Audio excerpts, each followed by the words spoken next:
नमस्कार दोस्तों। आज हम देखेंगे कि अभिप्रेरणा क्या है, उसकी परिभाषा क्या होती है, उसकी प्रकृति क्या है तथा अभिप्रेरणा की विशेषताएं क्या-क्या होती हैं।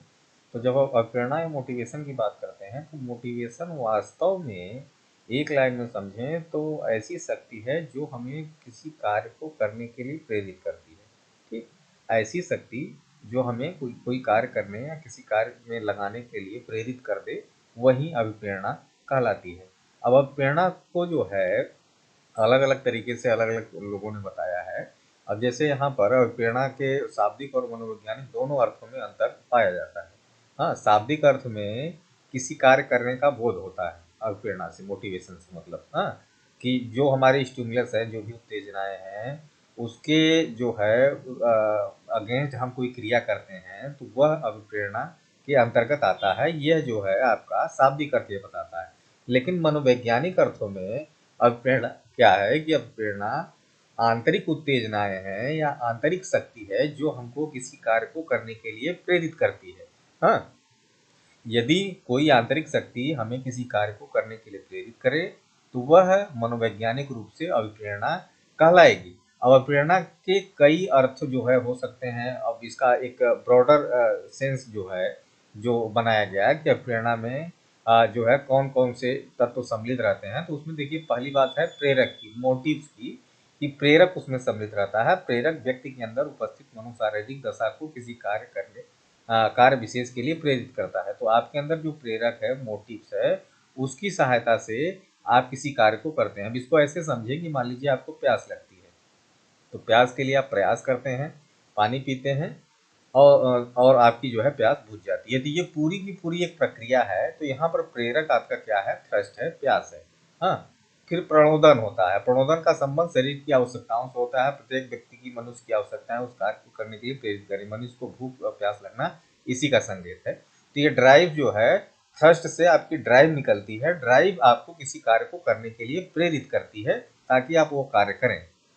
हाँ, तीसरी बात है प्रोत्साहन या इंसेंटिव की। आपको पानी मिल जाता है ऐसी स्थिति में। तीसरी स्थिति है कि निश्चित वस्तुओं को प्राप्त करने के लिए प्रत्येक व्यक्ति प्रयत्न करता है। इस संबंध में बाहरी वातावरण, इसका संबंध बाहरी वातावरण से माना जाता है। तो प्यास लगी यानी आपके अंदर प्रेरक डेवलप हुआ, उससे जो है आप ड्राइव जो है प्यास के लिए जो है प्रयास आपने किया पानी के लिए, थ्रस्ट के लिए, और आपको इंसेंटिव पानी मिल गया, तो प्रोत्साहन आपको मिल गया।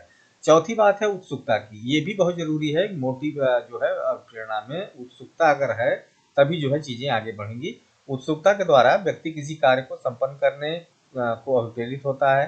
बिना उत्सुकता के जो है आप कोई कार्य नहीं करते। तो क्यूरियस होना चाहिए।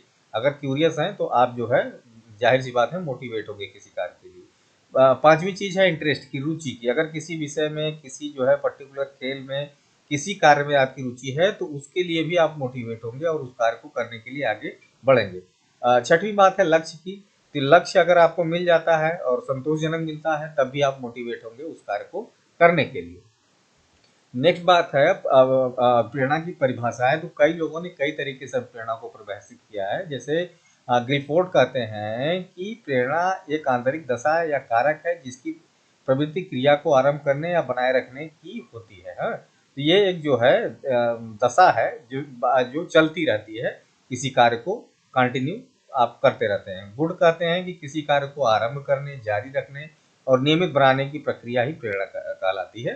तो कोई कार्य अगर आप शुरू कर रहे हैं, उसको नियमित रूप से बनाए रख रहे हैं और वो कार्य जो है कंटिन्यूअस है, रेगुलर चल रहा है, तो यह प्रेरणा कहलाती है।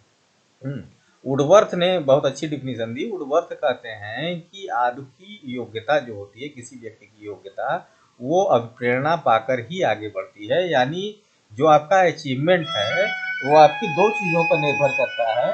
पहला कि आपका जो है जो एबिलिटी है और प्लस जो है मोटिवेशन। दो चीज़ें अगर आपके पास हैं तो दोनों मिलाकर आपकी अभिप्रेरणा आगे बढ़ेगी। हाँ, तो achievement equal to ability plus motivation कहा जा सकता है। हाँ, इस प्रकार से स्पष्ट है कि प्रेरणा एक मनोशारीरिक तथ्य है अथवा आंतरिक प्रक्रिया है जो क्रियाओं को आरंभ करती है, उन्हें दिशा प्रदान करती है तथा आगे बढ़ाती है। अधिगम की यह प्राथमिक आवश्यकता होती है किसी भी चीज को सीखने के लिए कि कोई कार्य आप शुरू करें, उसको आगे बढ़ाएं और जारी रखें।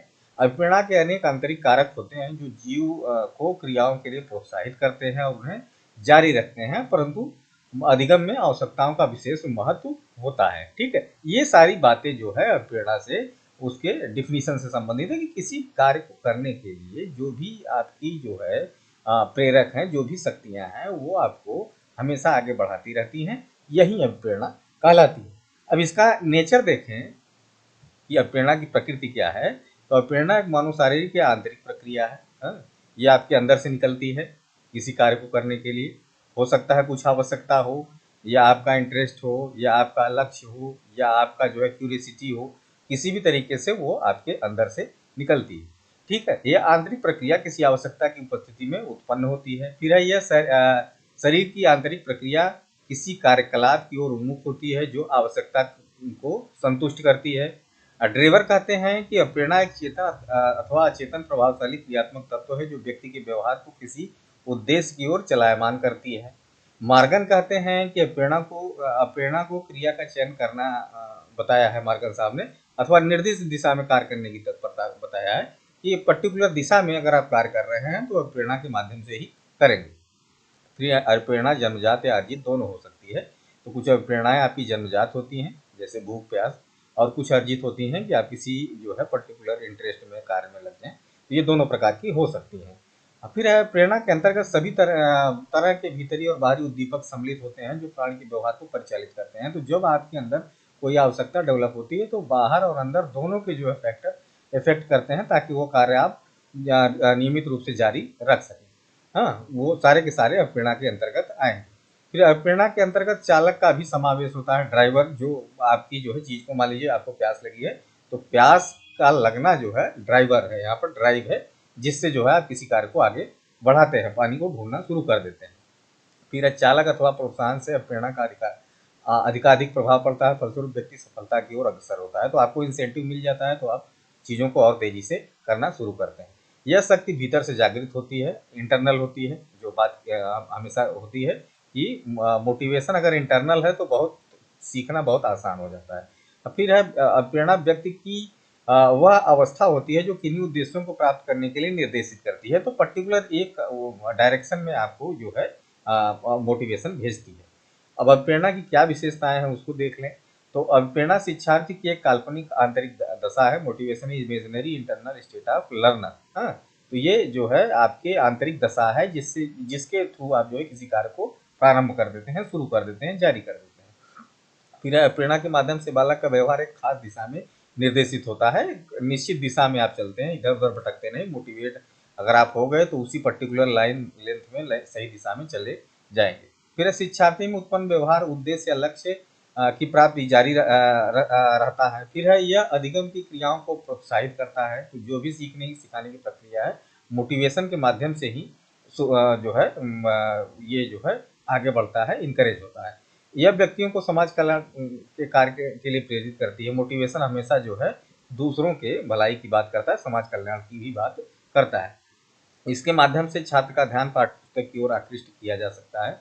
तो बालकों को टीचिंग लर्निंग में लगाने के लिए मोटिवेशन बहुत जरूरी है। टीचर हमेशा मोटिवेट करता रहे तो बच्चे जो है पर्टिकुलर उस फील्ड में आगे बढ़ सकते हैं। फिर है यह छात्रों के अनुशासन बनाए रखती है। तो मोटिवेशन से डिसिप्लिन और सेल्फ डिसिप्लिन दोनों ही डेवलप किया जा सकता है। तो ये कुछ इसकी विशेषताएं हैं आपके अभिप्रेरणा की। Thank you very much.